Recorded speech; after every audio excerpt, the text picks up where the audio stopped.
Hello students, in physics classes we are doing 4th chapter of class 12, that is moving charges and magnetism. And in this class we are going to learn about the thing toroid. If you have attended the previous class, the class regarding solenoid, then you will realize that this is nothing the same case as that we have already discussed in the solenoid. So the students who didn't attend the previous class, please attend that class, listen that video at least 2 times so that the concept of solenoid is clear to you. Only then you are going to able to understand this concept. Okay. So firstly, let me recapitulate the solenoid. The solenoid was what? Metallic wire carrying current was wounded in the form of helix is known as solenoid, and solenoid is used as a source of strong and uniform magnetic field. We are getting very strong and magnetic field due to this solenoid, and the direction of magnetic field was along the axis of the solenoid. In this reason the magnetic field due to solenoid was 0. The only portion where the non-zero magnetic field is there was the interior portion of the solenoid. We are getting parallel and strong beams, strong lines of magnetic field due to the solenoid.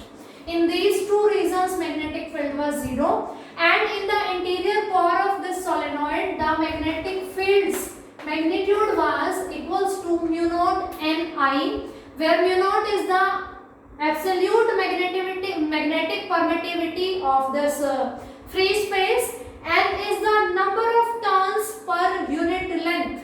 The number of turns of the wire we have wounded per unit length, that is this N, and I is the amount of current flowing through that wire. Okay, now come to this thing toroid. This was the recapitulation of solenoid.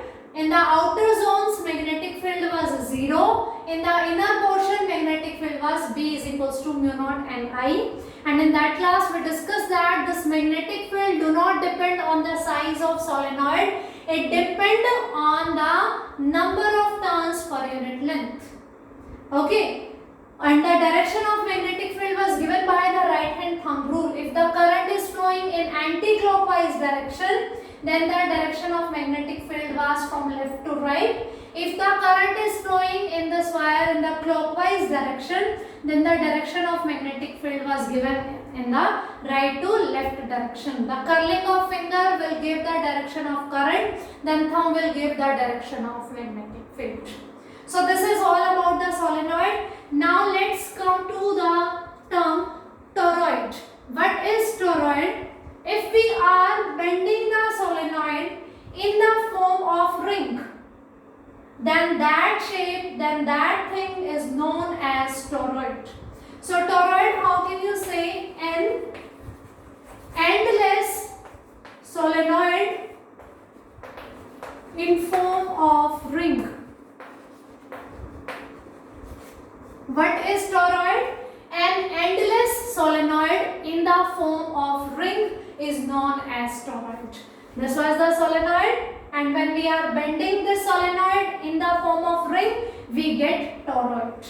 These lines are the wires, coils formed by the wire which is carrying current I. We have wounded these things, and I have told you this point also. The dot is representing the direction of current in the perpendicular direction but outward from the plane, and cross is also representing here the direction of current perpendicular but in the inner direction of the plane, because this wire is wounded like this. So from here the current is coming outward perpendicular to the board, and here it is going inward perpendicular inside the board. Okay, so dot and cross are representing the direction of current. Both are showing the current is perpendicular to this plane, but dot means perpendicular in outward direction and cross means perpendicular in inward direction. Okay, so we are going to now find out the magnetic field due to this toroid. If we know everything about solenoid, you will see at the end the same thing we are going to observe in the toroid. Okay, so let's start. Suppose I am again drawing this toroid and I am taking an Ampérian loop here in the inner portion of this toroid. Means this portion I am taking an Ampérian loop of radius R1. Okay, so applying Ampere circuital law, B dot dl is equals to mu naught I. For this zone, for this space, we can see that no current is passing through this area, because the current is passing through this wire and this wire is wounded in the form of helix, and then that helix is bended into the form of a ring. So in this portion we do not have any current. If no current is 0, then right hand side is going to be 0, as I is 0 in this space, in this loop you can say. We are taking Ampérian loop in the inner portion of the toroid. So here no current is 0, so B dot dl is equals to 0. In the integration we have product of two terms B and dl, and it is equals to 0. So we can say B is equals to 0. So the magnetic field in the interior portion and in the interior portion, but in the free space. This solenoid is bent into the form of toroid, but in here we are having air, na? Here also we are having air.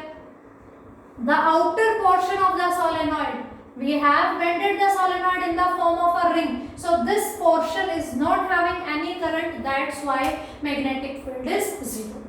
Now let us suppose an Ampérian loop in the free space, but in the outer region of the toroid. Means here we are choosing an Ampérian loop. In this Ampérian loop you can see this is also some current and this is also some current. So current is there. So let us find out in that region. This is free space in inner region. In inner region. Now we are finding in the free space in outer region. Outer region of the toroid. So B dot dl is equals to mu naught n I, mu naught I, where I is total current passing through that loop. Total current in loop. So we are choosing the Ampérian loop in the outer portion of the toroid, and if you see from this diagram, if we are choosing the Ampérian loop in the outward region, in the outer region, the amount of current going perpendicular inward this loop, the same amount of coming is outside from the loop. This dot and cross, dot means the magnetic field, the current perpendicular to the plane in outward direction, and cross means the current perpendicular to the plane but in inward direction. And the wire which we are wounding is having the same amount of current. This was the wire having current I. This wire we are using for this wounding. Okay, so same amount of current on this outer boundary of this toroid, perpendicular but in outward direction, and the same amount of current is here in the inner boundary of this toroid, perpendicular but in inward direction. So for this outer loop which is containing these two both boundary currents, but one is in the outward direction, another is in that inner direction. So net current is going to be 0 for this loop also. So if this is 0, again magnetic field is also going to be 0. So whether we are taking the Ampérian loop in the outer region or we are taking the Ampérian loop in the inner region, in both the cases net amount of current flowing through those loops is 0, and B dot dl is equals to mu naught I, Ampere circuital law. To apply this law, we are choosing these Amperian loops, and I is 0. In the first case, no current was there, that's why B is 0. In the second case, current is there, but the direction of current is such that the current is coming outward to the plane is exactly equal to the amount of current which is going inside the plane. So that's why B is also equals to 0 here. Okay. Now choosing an Amperian loop in the interior portion of this toroid here. Okay, means this portion. This portion. So we are going to here apply B dot dl is equals to mu naught I. This one is the interior portion of toroid. This is the interior portion of toroid. Ampere circuital law is B dot dl is equals to mu naught I. Now just talk about this solenoid. In previous class we discussed that the magnetic field was there in the form of straight parallel lines. When we are bending this solenoid in the form of ring, these straight magnetic field lines are also going to be form the circular rings. In the solenoid, the direction of magnetic field was along the axis of solenoid. The magnetic field lines were along the direction of solenoid. They were parallel to each other. When we are bending the solenoid into the toroid, these straight lines are also going to form the circular rings. So we are having the direction of magnetic field like this in the circular rings. Okay, and when we are going to find out its magnitude, we are going to apply this Ampere circuital law. Here the current I is flowing, because if we are choosing this loop, then this portion is outside the loop. We are going to consider the inner portion. Here we are having the one direction of current, not this. If we are choosing this as an Amperian loop, we have included only one direction of current, not this one. But when we were choosing the Amperian loop which was covering the whole toroid, the direction of current was in outward direction also and in the inward direction also. That's why net current was 0. But when we are taking this Amperian loop, so it is including only the one direction of current, not the both. Getting the difference? When we are taking Amperian loop in the outer zone which was covering the complete toroid, the direction of both means the direction of current was in both direction, perpendicular outward and perpendicular inward. But when we are choosing this Amperian loop, only this portion is covering by this loop. So for this circular loop, only this direction of current is going to be considered, that is perpendicular. Okay, and in the inward, this is the direction of current. So we are having some non-zero current. B dot dl, we are going to write it as mu naught Ni, because here non-zero current is there and N is the total number of turns. N is the total number of turns. So B dot dl is equals to mu naught Ni. Now talk about this portion.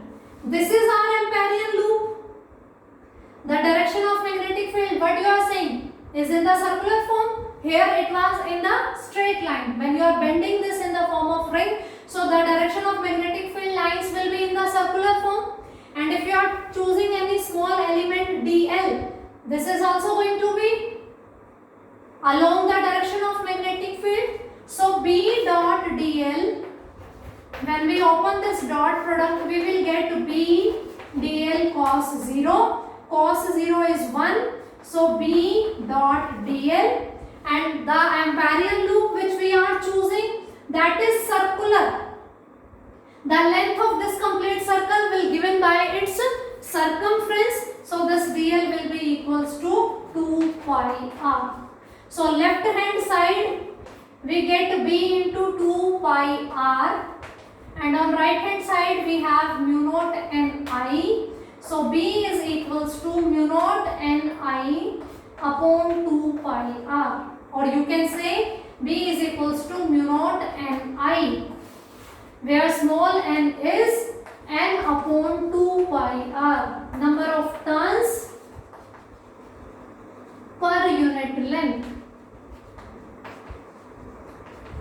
Okay,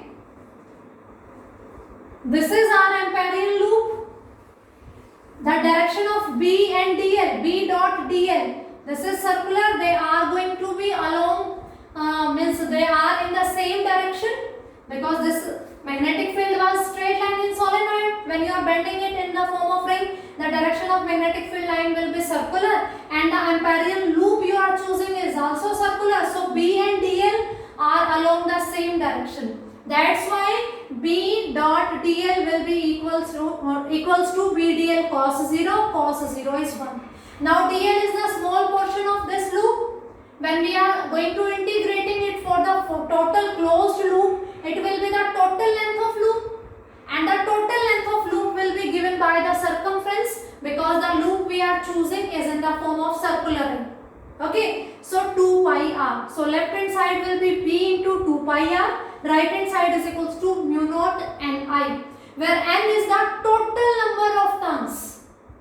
Okay, so B is equals to mu naught Ni upon 2 pi r, and n upon 2 pi r we are substituting it by small n. B is equals to mu naught Ni, where n is the number of turns per unit length. If you compare this result with the result of solenoid, the both are same. B is equals to mu naught Ni for solenoid as well as for toroid. Mu naught Ni, number of turns per unit length. Here number of turns per unit circumference, and circumference is what? Length of the circle. So n is the number of turns per unit length. I is the amount of current flowing through it. As due to the solenoid in these portions the magnetic field was 0. For toroid also in these zones magnetic field is 0. The magnetic field is lying only in the interior portion of this toroid, and that's magnitude is mu naught Ni, and its direction will be, these are the circular rings, and here these were the parallel straight lines. Okay, so toroid and solenoid, these both topics are interrelated to each other. Listen both the videos very carefully simultaneously, so that these two concepts are going to be clear to you. If you face any kind of doubt in these two topics, please message me. I will try to resolve your doubts, and students, keep on revision, do these topics. So sufficient for this video, make it next video.